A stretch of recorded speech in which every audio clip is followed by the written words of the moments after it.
কিছু শব্দ মুখ থেকে এমনভাবে বের হয় যেন তার প্রতিধ্বনি গিয়ে লাগে সরাসরি কারো হৃদয়ের দেয়ালে। আর তখন বোঝা যায় ভালোবাসা ভাঙে শব্দে নয়, ভাঙে বিশ্বাসে। হ্যালো বন্ধুরা, আমি রোকসানা, আর তোমরা আছো রোকসানাস লাইফ ক্যানভাসের গল্প ঘরে। আজ শুনবো সালমা চৌধুরীর লেখা আমৃত্যু ভালোবাসি তোকে উপন্যাসের ৫৭তম পর্ব। চলো আজ আমরা সেই মুহূর্তে ঢুকি যেখানে একটি কথার ওজন একটি সম্পর্কের ভবিষ্যৎ বদলে দিতে পারে। পর্ব নাম্বার ৫৭। আবিরকে রাকিব আর রাসেল মিলে কলের পর কল দিচ্ছে, কিন্তু আবির একবারের জন্য কল ধরছে না। প্রথম দিকে আবিরের ফোনে কল ঢুকলেও কিছুক্ষণ পরেই আবির ফোন বন্ধ করে ফেলেছে। মিষ্টি, সাদিয়া আর লিজা একে অপরের দিকে অসহায়ের মতো তাকিয়ে আছে। বন্যা বিড়বিড় করে বলল, তোদের সাবধান করেছিলাম, একবারের জন্য কথা শুনলি না। ওরা একসঙ্গে বলল, সরি দোস্ত। রাকিব মিনহাজ আর তামিমের দিকে তাকিয়ে দেখছে না। পাবলিক প্লেসে মারছিল বলে বাধ্য হয়ে তানভীরকে তখন আটকেছিল রাকিব। না হয় তানভীরের সাথে সাথে রাকিবও দুইটাকে পিটাইতো। ওদের প্রতি প্রায় ৫ মাসের ক্ষোভ জমে আছে রাকিবের মনে। রাকিবের কলিজার বন্ধু আবির। আবিরের সব কিছুতে রাকিব যেমন সবার আগে এগিয়ে আসে, তেমনি আবিরও তাই। ছোটবেলা থেকেই ওদের ফ্রেন্ডশিপ অনেক স্ট্রং। সচরাচর দেখা যায় এক বন্ধু ঝগড়া লাগলে আরেক বন্ধু থামায়, অথচ ওদের মধ্যে এমন সম্পর্ক যে একজন ঝগড়া লাগলে আরেকজন সঙ্গ দেয়, দুজন মিলে ওই ছেলেকে মারে। কলেজ জীবনে রাকিব টুকিটাকি রাজনীতি করতো, কিন্তু আবিরের সেসবে কোনো ইন্টারেস্ট ছিল না। তবে রাকিবের সাথে যেই লাগতে আসতো, দুই বন্ধু মিলে ওইটার অবস্থা খারাপ করে ফেলতো। পরবর্তীতে কলেজের পরীক্ষায় রাকিবের রেজাল্ট খারাপ হয় আবির বুঝিয়ে শুনিয়ে রাকিবকে রাজনীতি থেকে সরিয়ে এনেছিল। এখনও কলেজের অনেক বন্ধুরা রাকিবকে লিডার বলে ডাকে। রাকিব আবিরকে কল দিয়েই যাচ্ছে। এই সুযোগে রাসেল চোখের ইশারায় মিনহাজ আর তামিমকে চলে যেতে বলল, কারণ তানভীর যদি বাই চান্স আবার এখানে আসে আর মিনহাজদের সামনে পায় তাহলে এবার আর ওদের বাঁচানো যাবে না। তামিম মিনহাজকে নিয়ে চলে গেছে। রাকিব কিছুক্ষণ পর বিষয়টা খেয়াল করেছে, তবুও রাসেলকে কিছু বলেনি। রাকিবের সব টেনশন এখন আবিরকে নিয়ে। শহরের আশেপাশে যত বন্ধু আছে একে একে সবাইকে কল দিয়ে জানিয়েছে। যাদের বাইক আছে তারা বাইক নিয়ে বেরিয়ে পড়েছে। রাকিব এগিয়ে গিয়ে একটা রিক্সা ঠিক করে বন্যাকে বলল, তুমি বাসায় চলে যাও। বন্যা আচ্ছা বলে চলে গেছে। রাকিব বাকিদের উদ্দেশ্যে রেগে বলল, তোমরা যাও এখন। রাকিবের রাগী স্বর শুনে ওরাও মাথা নিচু করে চলে গেছে। পরিস্থিতি অস্বাভাবিক দেখে রাসেলের গার্লফ্রেন্ড চলে গেছে। রাকিব রাসেলকে নিয়ে বাইক স্টার্ট দিল। তানভীর মেয়েকে বাসার সামনে নামিয়ে দিয়েই চলে গেছে, একটা কথাও বলেনি। রাকিবরা প্রায় ১ ঘন্টা যাবৎ আনাচে কানাচে ঘুরছে, অথচ আবির একেবারে নিরুদ্দেশ হয়ে গেছে। কেউ আবিরের কোনো খোঁজ পাচ্ছে না। বন্যা বাসায় গিয়েই মেঘকে কল দিল। মেঘ রিসিভ করতেই বলল, কী রে, তুই ঠিক আছিস? মেঘ মৃদুস্বরে বলল, আমি ঠিক আছি, কিন্তু আবির ভাইয়ের কোনো খোঁজ পাচ্ছি না। তুই আবির ভাইকে কল দে, আমার ভয় লাগতেছে। এখন ভয় লাগে কেন? এতদিন বারণ করার পর তো একটু ভয় লাগলো না? আমি এখন কি করব? আবির ভাইকে কল দে, আর কিছু করতে হবে না। উনি কি কল ধরবেন? ধরবেন কি না সেটা দিলেই বুঝবি। তুই ওনাকে রাগাইছিস, তোকে শান্ত করতে হবে। আমি পারবো না, ভয় লাগতেছে। আর একটা কথা বলে তোর খবর আছে বলে দিলাম, মিনহাজ মিষ্টিদের কথা লাফানোর সময় ডর ভয় কোথায় ছিল তোর? আচ্ছা দিচ্ছি কল। বন্যার কল কেটেই মেঘ আবিরের নাম্বার বের করলো। ভয়ে বুক কাঁপছে অবিরাম। ৫ মিনিট অপেক্ষার পর বুকে সাহস নিয়ে আবিরের নাম্বারে ডায়াল করলো। আবিরের ফোন বন্ধ পেয়ে আটকে উঠল মেঘ। বারবার কল দিতে লাগলো। ভয় আর দুশ্চিন্তায় ৩ গুণ বেড়ে গেছে। রাকিব, রাসেল, তানভীর, এদিকে মেঘ। সবার একাধারে কল দেওয়ার কারণে একবার নেটওয়ার্ক বিজি বলছে, আবার বন্ধ বলছে। মেঘ আজ পর্যন্ত যতবার আবিরকে কল দিয়েছে কোনো সময় ফোন বন্ধ পায়নি। আজই প্রথম আবিরের নাম্বার বন্ধ। মেঘ রাগের চোটে কান্না শুরু করে দিয়েছে। প্রায় ১৫ মিনিট একের পর এক কল করতে করতে অবশেষে একটু থামলো। ভয়ে ভয়ে কল করলো তানভীরকে। তানভীর কল রিসিভ করতেই মেঘ উদ্বিগ্ন কণ্ঠে শুধালো, আবির ভাইয়ের কোনো খোঁজ পেয়েছো ভাইয়া? তানভীর ঢোক গিলে নিজেকে ধাতস্থ করে স্বাভাবিক কণ্ঠে বলল, না, বাসায় আপাতত কিছু বলিস না। আচ্ছা। তানভীর কল কেটে দিয়েছে। মেঘের টেনশনে হাত পা ঠান্ডা হয়ে আসছে। সন্ধ্যা হয়ে গেছে, অথচ এখনও আবিরের কোনো খবর নেই। আজ বাসায় তেমন মানুষও নেই। মিমের নানু খুব অসুস্থ, তাই মিমরা 2 দিন হলো ওদের নানু বাড়িতে গেছে। ইকবাল খান মিমদের নিয়ে গেছেন, এখনও বাসায় আসেননি। হালিমা খান আর মালিহা খান বাসায় আছেন। আলী আহমদ খান অফিসে। মোজাম্মেল খান আজ সকালেই রাজশাহী গেছেন। মেঘ উপর হয়ে শুয়ে ফোনে আবিরের ছবি দেখছে আর অঝরে কাঁদছে। মেঘের বর্তমান বয়সটাই দোষের। এই বয়সে এমন ঘটনা ঘটানো অস্বাভাবিক কিছু না। আবির ভাইয়ের প্রতি বেধক আবেগ, ভালোবাসি শোনার তীব্র আকাঙ্ক্ষায় যে যা বলেছে সব শুনেছে। নিজের করা ভুলের জন্য এখন খুব পস্তাচ্ছে। সন্ধ্যা পেরিয়ে রাত হতে চলল, কিন্তু আবিরের কোনো হদিস নেই। আলী আহমদ খান 7টার দিকে বাসায় ফিরেছেন। আলী আহমদ খান নিজেও আবিরকে 2 থেকে 3 বার কল দিয়েছেন। আবিরের ফোন বন্ধ পেয়ে বাসায় এসে মালিহা খানকে শুধালেন, আবির কি বাসায় আসছে? এখনও আসেনি। ওর ফোন বন্ধ কেন? তোমার সাথে কথা হয়েছে? না, হয়তো ফোনের চার্জ শেষ। তুমি দুশ্চিন্তা করো না। আলী আহমদ খান অল্প নাস্তা করে শুয়ে পড়েছেন। একটু পর মেঘের ফোনে আননোন নাম্বার থেকে কল আসলো। প্রথমবার রিসিভ করলো না, দ্বিতীয়বার রিসিভ করতেই ওপাশ থেকে রাকিব আতঙ্কিত কণ্ঠে প্রশ্ন করলো, আবির কোথায় তুই? মেঘ স্বাভাবিক কণ্ঠে বলল, আমি মেঘ। মেঘ, আমি তোমার রাকিব ভাইয়া। জি ভাইয়া, চিনতে পারছি। রাকিব কিছুটা স্বস্তির নিঃশ্বাস ছেড়ে জিজ্ঞেস করলো, আবির কি বাসা গেছে? মেঘ আকুল স্বরে বলল, এখনও আসেনি। উনি কোথায় আছে ভাইয়া? রাকিব তটস্থ হয়ে বলল, আবির বাসায় যায়নি? তাহলে এই নাম্বার? এটা আমার নাম্বার, ভাইয়া সিমটা আমায় দিয়েছিল। রাকিব শান্ত স্বরে বলল, ও আমি জানতাম না, সরি। আসলে এই সিমটা আগে আবির ইউজ করতো। দেশের বাইরে যাওয়ার আগ পর্যন্ত এটাই ওর নাম্বার ছিল, পরে নতুন সিম নিয়েছে। এত বছর যাবৎ নতুন সিমগুলোতে যোগাযোগ করে আসি, আজ ওর ফোন বন্ধ পেয়ে অনেক খুঁজে এই নাম্বারটা পেয়েছি। এই সিম তাহলে তোমায় দিয়ে দিছে? মেঘের মাথায় এবার আকাশ ভেঙে পড়েছে। প্রায় 2 থেকে 3 বছর যাবৎ মেঘ এই সিম ইউজ করছে। ভেবেছিল তানভীরের সিম, তাই তেমন মাথাও ঘামায়নি। অথচ এই সিম আবির ভাইয়ের। এক মুহূর্তেই মেঘের চোখ অন্ধকার হয়ে আসছে। নিজের কানকে বিশ্বাস করতে পারছে না। সামান্য ভালোবাসার কথা শোনার জন্য মেঘ এতটা উতলা হয়েছিল, অথচ মেঘের সব কিছু জুড়েই আবিরের স্মৃতি জড়িয়ে আছে। আবির ভাই তাকে সব দিক থেকে আষ্টে পৃষ্ঠে জড়িয়ে রেখেছে। মেঘ করুণ স্বরে বলল, ওনার খোঁজ পেলে আমায় জানাবেন প্লিজ। অবশ্যই, রাখছি। রাকিব কল কেটে দিতেই মেঘ ফোন বিছানায় ছুঁড়ে ফেলে দিয়েছে। নিজের উপর এত রাগ হচ্ছে যে কি করবে কিছুই বুঝতে পারছে না। ফ্লোরে বসে 2 হাতে নিজের চুল মুষ্টিবদ্ধ করে ধরে অপরিচ্ছন্নভাবে কেঁদেই চলেছে। রাত প্রায় 9টার পর তানভীর হঠাৎ হালিমা খানকে কল দিল। তানভীরের কথা শুনে হালিমা খান আর্তনাদ করে উঠলেন। তানভীর কল কাটতেই হালিমা খান ছুটে গেলেন মালিহা খানের কাছে। মেঘকে অবিরত ডাকতে লাগলেন। মেঘ চোখ মুছে বেলকনিতে আসতেই দেখল বড় আম্মু বাসা থেকে বেরিয়ে যাচ্ছেন। হালিমা খান উদ্বিগ্ন কণ্ঠে বললেন, মেঘ তাড়াতাড়ি আয়, আমাদের বের হতে হবে। কোথায়? তুই আয় আগে। মেঘ চিন্তিত কণ্ঠে জিজ্ঞেস করলো, রেডি হতে হবে না? না, যেভাবে আছিস সেভাবেই চল। মেঘ দ্রুত নেমে আসলো। হালিমা খান বাসায় তালা দিয়ে গাড়িতে বসলেন। মালিহা খান শীতল কণ্ঠে শুধালেন, কে অসুস্থ বললে না তো?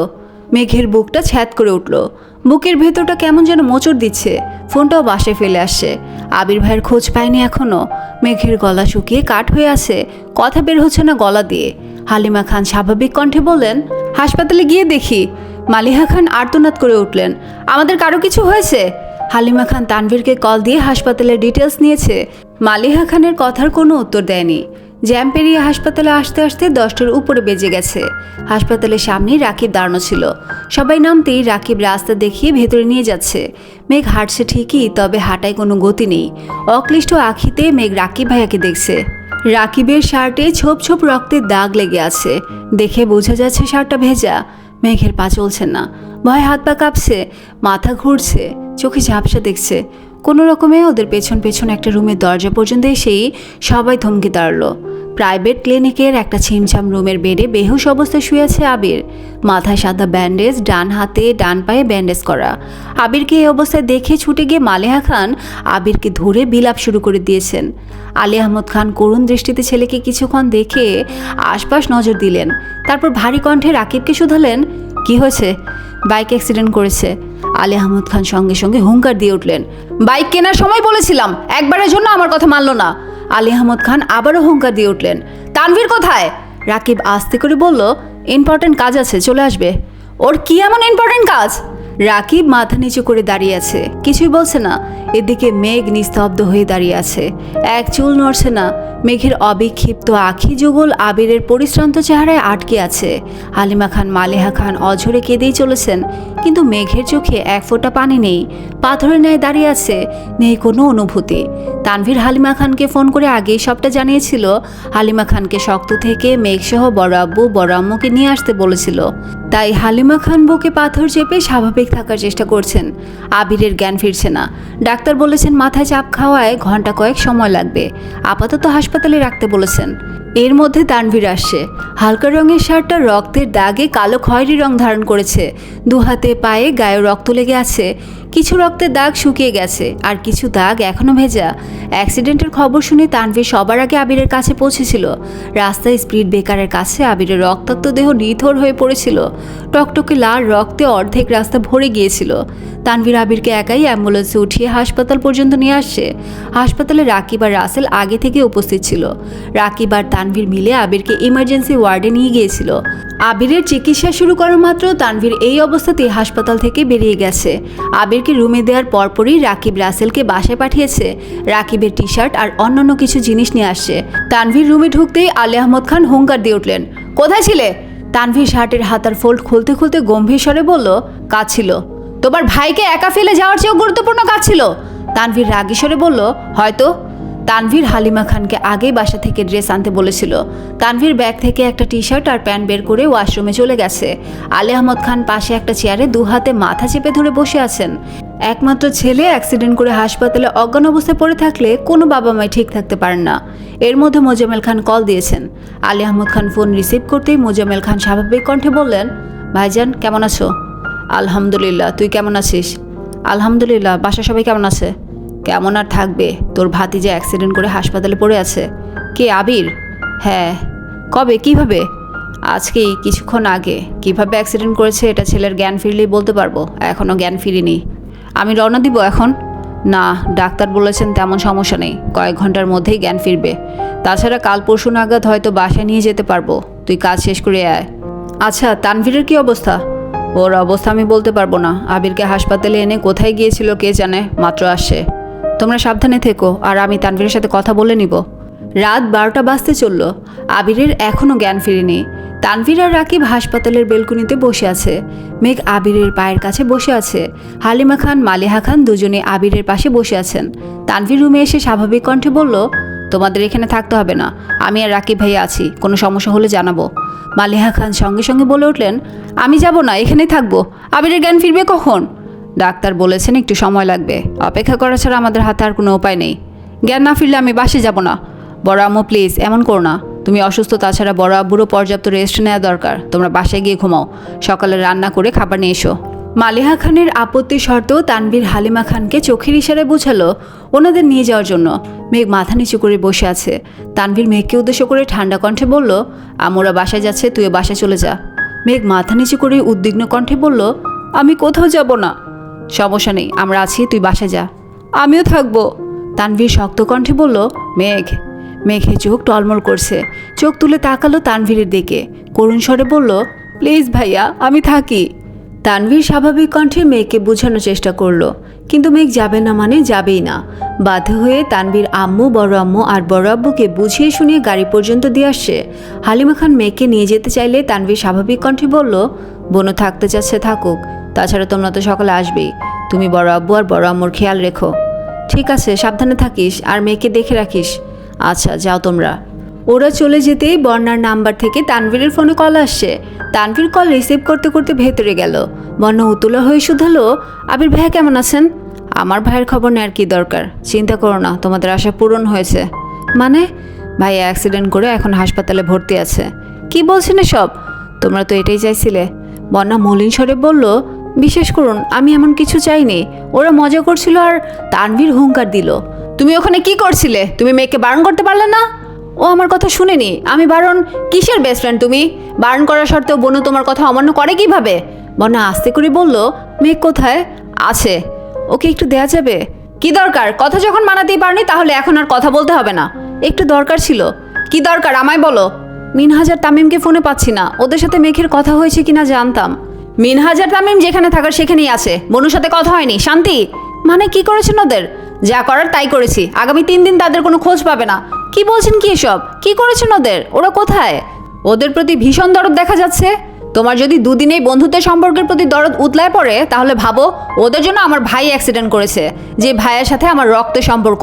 জন্মের পর 24 বছর যাবৎ ভাইয়ের ছায়ায় আমি বড় হয়েছি। ভাইয়া আমার জীবনে বন্ধুর থেকেও কয়েক গুণ বেশি কিছু। ফার্দার যদি বন্ধুদের খোঁজ দিতে আমায় কল করেছো তাহলে তোমার খবর আছে, বলে রাখলাম। তানভীর কল কেটে মেঘের কাছে আসছে। মেঘ তখনও আবিরের পায়ের কাছেই বসেছিল। তানভীর রুমে এসে তপ্তস্বরে বলল, তুই ভাইয়ের কাছে থাক, আমি আর রাকিব ভাইয়া বাহিরে আছি, কোনো ধরনের সমস্যা হলে ডাকিস। আচ্ছা। তানভীর রুমের লাইট অফ করে একটা ড্রিম লাইট জ্বালিয়ে দিয়ে যেতে নিয়ে আবার পেছন ফিরে তাকিয়ে বলল, দরজাটা ভেতর থেকে বন্ধ করে দে। তানভীর চলে যেতেই মেঘ এগিয়ে গিয়ে দরজা বন্ধ করে দিল। হালকা সবুজ রঙের আলোতে আবিরের মুখের পানে তাকিয়ে রইল মেঘ। নিস্তব্ধ পরিবেশে আবিরকে দেখে ভেতর ফেটে কান্না আসছে মেঘের। আচমকা আবিরের পাশে বসে আবিরের বুকের উপর মাথা রেখে কাঁদতে শুরু করেছে। দীর্ঘ সময় ধরে অঝরে কাঁদছে। মেঘের চোখের পানিতে আবিরের বুক ভিজে গেছে। কত সময় ব্যাপী মেঘের গভীর ক্রন্দন চলল তা জানা নেই। শ্বাস ছেড়ে কান্নারত অবস্থায় বলতে শুরু করলো, আমি মিনহাজকে পছন্দ করি না, একটুও করি না। আপনাকে ছাড়া আমি কাউকে পছন্দ করি না। আপনি আমার জীবনের প্রথম এবং একমাত্র ভালোবাসা। আবির ভাইকে ছাড়া মেঘ একেবারে নিঃস্ব। বিশ্বাস করুন, আমি আপনাকে অনেক ভালোবাসি। আপনাকে আমি এভাবে দেখতে চাইনি। আমি শুধু আপনার মুখে ভালোবাসি শব্দটা শুনতে চেয়েছিলাম, আর কিছুই চাইনি আমি। মিনহাজরা আমায় বুঝিয়েছিল আমি এমন আচরণ করলে আপনি আমায় ভালোবাসি বলবেন, আপনার মনের কথা আমায় জানাবেন। ওদের কথা মেনে আমি আপনার সাথে উল্টোপাল্টা আচরণ করেছি। আমায় মাফ করে দেন প্লিজ। আমি আর জীবনেও কারো কথা শুনবো না। আপনি ভালো না বাসলেও আমি কোনো দিন বাড়াবাড়ি করব না। আমি সারা জীবন আপনাকে একতরফা ভালোবাসবো, কোনো দিন কোনো অধিকার দেখাবো না। আপনি সুস্থ হয়ে উঠুন প্লিজ। আপনি অসুস্থ থাকলে আপনার চোরের কি হবে? কিছুক্ষণ চুপ থেকে মেঘ আবার বলতে শুরু করলো, ছোটবেলায় আপনি আমায় একটা থাপ্পড় দিয়েছিলেন বলে আমি আপনার সাথে দিনের পর দিন কথা বলিনি। আপনি অনেক চেষ্টা করেছেন, তবুও আমি বলিনি। আপনি তারপরও আমায় নিঃস্বার্থভাবে ভালোবেসেই গেছেন। দেশে ফেরার সময় সবচেয়ে বেশি গিফট আমার জন্যই নিয়ে আসছেন। আপনি বাইক কিনে বাসায় আসার পর প্রথমবার আপনাকে দেখে আমার হৃদস্পন্দন থেমে গিয়েছিল। সেদিন আমি প্রথমবারের মতো আপনার প্রতি দুর্বলতা অনুভব করেছিলাম। তারপর থেকে প্রতিদিন প্রতিক্ষণে আপনার প্রতি দুর্বল হতে শুরু করি। দেখতে দেখতে সেই দুর্বলতা কখন ভালোবাসায় পরিণত হয়ে গেছে আমি বুঝতেই পারিনি। আপনি আমার কাছাকাছি থাকলে আমার আকাশে রংধনু ওঠে, মনটা প্রজাপতির মতো ঘুরে বেড়ায়। আপনি দূরে চলে গেলেই মনের উঠানে বৃষ্টি নামে। ক্ষণে ক্ষণে আপনি নিজের অজান্তেই আমায় নিয়ন্ত্রণ করতে শুরু করেছেন। আপনি হয়তো জানেনও না, আপনাকে দেখার জন্য প্রতিদিন কত ঘন্টা বেলকনিতে অপেক্ষা করি, কত রাত নির্ঘুম কাটাই। আপনার এক ঝলক হাসি দেখার জন্য ঘন্টার পর ঘন্টা আপনার অভিমুখে চেয়ে থাকি। আপনার প্রতি এত বছরের ক্রোধ কয়েক মাসেই কিভাবে যেন প্রণয়ের রূপ নিয়েছে। এখন রাগ করলেও সেই রাগ বেশি সময় স্থির হয় না। আপনার একটু যত্নেই সব ভুলে যাই। কিন্তু সব ভুলে গেলেও আপনার আশেপাশে কোনো মেয়ের ছায়া আমি কোনোভাবেই সহ্য করতে পারি না। মালা আপু এমপির মেয়ের আচরণে আমার যতটা রাগিয়েছিল তার থেকে কয়েক গুণ বেশি কষ্ট পেয়েছিলাম যেদিন আপনি বলেছিলেন আপনি বিবাহিত, একটা বাচ্চা আছে। তখন 2 রাত আমি শুধু কেঁদেই ছিলাম। আপনার অনাদেয় কর্মকাণ্ড আর কিছু অনাকাঙ্ক্ষিত আচরণে ক্ষুব্ধ হয়ে মিনহাজের তালে তাল মিলিয়েছিলাম। আপনার অধিকার বোধ আমায় বরাবরই আকৃষ্ট করে। তবে আজ কেন অধিকার দেখাননি? আমি আপনার কথায় হ্যাঁ বলেছিলাম যাতে আপনি আপনার মনের ভাব প্রকাশ করতে পারেন। আপনি তখন আমায় 2টা থাপ্পড় দিয়ে কেন কিছু বললেন না? কেন আপনি নিশ্চুপ থেকে নিজের ক্ষতি করেছেন? মেঘের কান্না ধীরে ধীরে কমে এসেছে, তবে এখনও ফুপিয়ে ফুপিয়ে কাঁদছে। আবিরের বুকে মাথা রেখে দীর্ঘ নিঃশ্বাস ছেড়ে বলল, আজকের পর আর কোনো দিন কোনো প্রকার বাড়াবাড়ি করব না। আপনি যেভাবে চান আমি সেভাবেই চলবো। আপনার ভালোবাসা আদায় করতে আর উঠে পড়ে লাগবো না। আপনি ভালোবাসলেও আমি আপনার, আপনি ভালো না বাসলেও আমি আপনার। তবুও প্লিজ সুস্থ হয়ে উঠুন। গভীর রাত পর্যন্ত মেঘ আবোল তাবোল বলেই গেছে আর আবিরকে ডেকেছে। ধীরে ধীরে মেঘ শান্ত হয়ে গেছে। ক্লান্তিতে আবিরের বুকে মাথা রেখে 2 হাতে জড়িয়ে ধরা অবস্থাতে ঘুমিয়ে পড়েছে।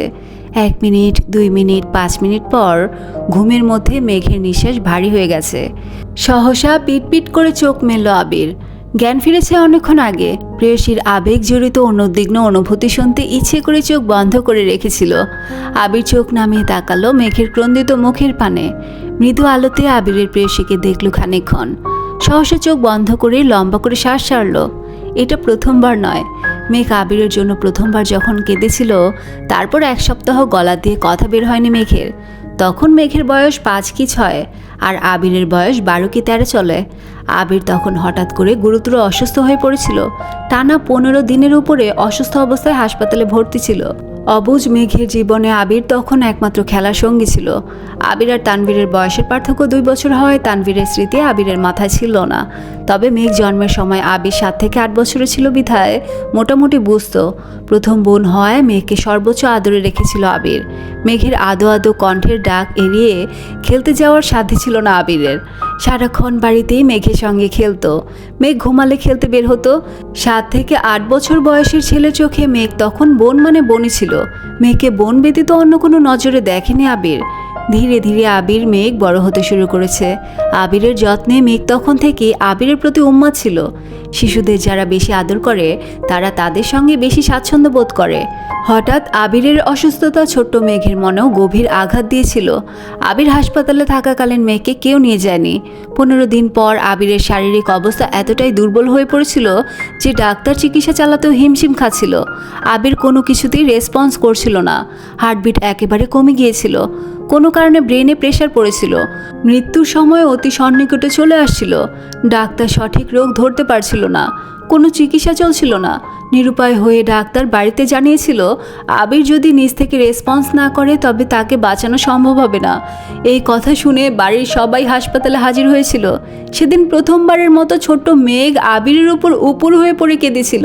কাঁদতে কাঁদতে মেঘ বলেছিল, ভাইয়া ওঠো, আমার সাথে খেলবে না?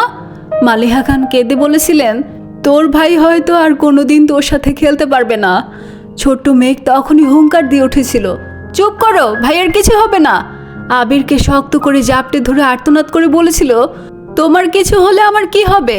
তুমি মরে গেলে কিন্তু আমিও মরে যাব। ভাইয়া উঠো, কথা বলো আমার সাথে। সবাই টেনেও মেঘকে আবিরের বুকের উপর থেকে উঠাতে পারেনি। মেঘ কাঁদতে কাঁদতে একটা কথাই বারবার বলছিল, তুমি মরলে আমায় নিয়ে মরবা, আমি তোমাকে ছাড়া বাঁচব না, আমিও মরে যাব। মেঘের নিরন্তর কান্নায় হঠাৎ আবিরের জ্ঞান ফিরে। দীর্ঘশ্বাস ছেড়ে পিটপিট করে তাকাতেই একে একে চোখে পড়ে বাবা, মা, চাচু, মামুনির কান্নারত মুখমণ্ডল, সেই সাথে অনুভব করে পিচ্ছি 2টা হাতের স্পর্শ। আবিরের জ্ঞান ফেরায় সবাই যখন আবিরকে ডাকছিল, মেঘও 2 হাতে আবিরের দুগালে আলতোভাবে ধরে কাঁদতে কাঁদতে বলেছিল, ভাইয়া কথা বলো, ওরা বলছে তুমি নাকি মরে যাবে, তুমি একবার বলো তোমার কিছু হবে না। আবির কথা বলতে কষ্ট হচ্ছিল, তবুও মেঘের কান্না দেখে মেঘের হাত স্পর্শ করে অনেক কষ্টে বলেছিল, আমার কিছু হবে না। আলী আহমদ খান দ্রুত গিয়ে ডাক্তার নিয়ে আসছিলেন। ডাক্তার আবারও পরীক্ষা নিরীক্ষা শুরু করেন। আবিরের হার্টবিট আগের তুলনায় বেড়েছে দেখে ডাক্তার পুনরায় চিকিৎসা শুরু করেছেন। সেই থেকে আরও প্রায় 7 দিন আবির হাসপাতালে ভর্তি ছিল। মেঘ একবারের জন্য বাসায় যায়নি। সারাক্ষণ আবিরের মাথার কাছে বসে থাকতো। মেঘ ঘুমালে বাসায় নিয়ে যাবে বলে আবিরকে জড়িয়ে ধরেই ঘুমাতো। 7 দিন পর আবিরকে বাসায় নিয়ে আসে। আবির আগের তুলনায় অনেকটাই সুস্থ হয়ে গিয়েছিল। বাসায় আসার পরও মেঘের আহ্লাদের কমতি ছিল না। সারাক্ষণ আবিরকে দেখতো। আবির খেয়েছে কিনা, ঔষধ খেয়েছে কিনা, ঠিকমতো ঘুমাচ্ছে কিনা, সব নজর রাখাই যেন মেঘের একমাত্র দায়িত্ব ছিল। 12 থেকে 13 বছর বয়সের কিশোরের মনে হঠাৎ করে মেঘের প্রতি অন্যরকম অনুভূতি জন্মাতে শুরু করলো। জন্মের পর থেকে 6 থেকে 7 বছর বয়স পর্যন্ত যাকে বোনের নজরে দেখে এসেছে, হুট করেই তার প্রতি ভিন্ন একটা টান অনুভব করতে শুরু করলো। মেঘের আহ্লাদে কণ্ঠে বলা প্রতিটা কথা আবিরের হৃদয় ছুঁয়ে যেত। কিছুদিন পর আবির মোটামুটি সুস্থ হওয়ার পর একদিন সোফায় বসে টিভি দেখছিল। তখন মেঘ ছুটে এসে আবিরের পাশে বসতে বসতে বলছিল, ভাইয়া তুমি জানো তুমি সুস্থ হয়েছো কেন? কেন? আমরা বলেছে তুমি শুধু আমার জন্য সুস্থ হয়েছো। আমি কান্না করেছিলাম বলেই আল্লাহ তোমাকে সুস্থ করে দিয়েছেন, বুঝলা? আবির মলিন হেসে বলেছিল, এখন আমার কি করতে হবে? তুমি সব সময় আমার সাথে খেলবা, আমায় ঘুরতে নিয়ে যাবা, আমাকে অনেক আদর করবা, আর কখনো আমায় ছেড়ে যেতে পারবা না। আবির সেদিন মেঘের হাতে হাত রেখে গুরুতরভাবে বলেছিল, আজ এই মুহূর্তে আবির মেঘকে কথা দিচ্ছে, আবির কোনো দিন তার মেঘকে ছাড়বে না। যাই হয়ে যাক না কেন, আবিরের প্রাণ মেঘেতেই সীমাবদ্ধ থাকবে। মেঘ বলেছিল, মনে থাকে যেন। আবির হেসে বলেছিল, তুই ভুলে গেলেও আমি কখনো ভুলবো না। সেদিন থেকে আবিরের মন মেঘেতে আটকে গেছে। আবির মেঘের টানে মৃত্যুর দুয়ার থেকে ফিরে এসেছিল। মেঘের আহ্লাদী আবদার আবিরকে মেঘের প্রতি সিরিয়াস করেছিল। ধীরে ধীরে আবির বড় হতে শুরু করেছে। সেই সাথে মেঘের সাথে দূরত্ব বেড়েছে। মেঘও তার ছোটবেলার স্মৃতি ভুলতে শুরু করেছে। এত বছর পর আবিরের মেঘ দ্বিতীয়বারের মতো আবিরের অসুস্থতায় এভাবে কাঁদছে। আবির গভীর ভাবনা শেষে চোখ মেলে তাকিয়ে আছে মেঘের অভিমুখে। মেঘ গভীর ঘুমে বিভোর হয়ে আছে। চোখের পানি এখনো গাল বেয়ে গড়িয়ে পড়ছে। আবির বাম হাতে মেঘের গাল মুছে আলতো হাতে চুলগুলো ঠিক করে দিল। বাকি রাত আবিরের নির্ঘুম কেটেছে। আবিরের বুকে শুয়ে আছে আবিরের কদম্বিনী। আবির অপলক দৃষ্টিতে ক্ষুদ্র আলোতে তার কদম্বিনীকে দেখেই রাত কাটিয়ে দিয়েছে। ভোরের আলো ফুটতে শুরু করেছে, এমন সময় আবির ঘুমিয়েছে। তার ঘণ্টাখানেক পর আচমকা মেঘের ঘুম ভাঙে। নিজেকে আবিষ্কার করে আবির ভাইয়ের প্রশস্ত বুকে। চোখ তুলে তাকায় আবিরের মুখের পানে। আবিরকে ঘুমন্ত অবস্থায় দেখে স্বস্তির নিঃশ্বাস ছেড়ে উঠতে নিলে পিঠে ভারী কিছু অনুভব করে। ঘুমের মধ্যে চুলের খোপা খুলে এলোমেলো হয়ে গিয়েছিল। চুলের কারণে কিছু বুঝতে পারছে না। ঘাড় ঘুরিয়ে আর চোখে তাকাতেই খেয়াল করলো আবির বাম হাতে মেঘের পিঠ বরাবর শক্ত করে ধরে রেখেছে, যাতে ঘুমের মধ্যে মেঘ পড়ে না যায়।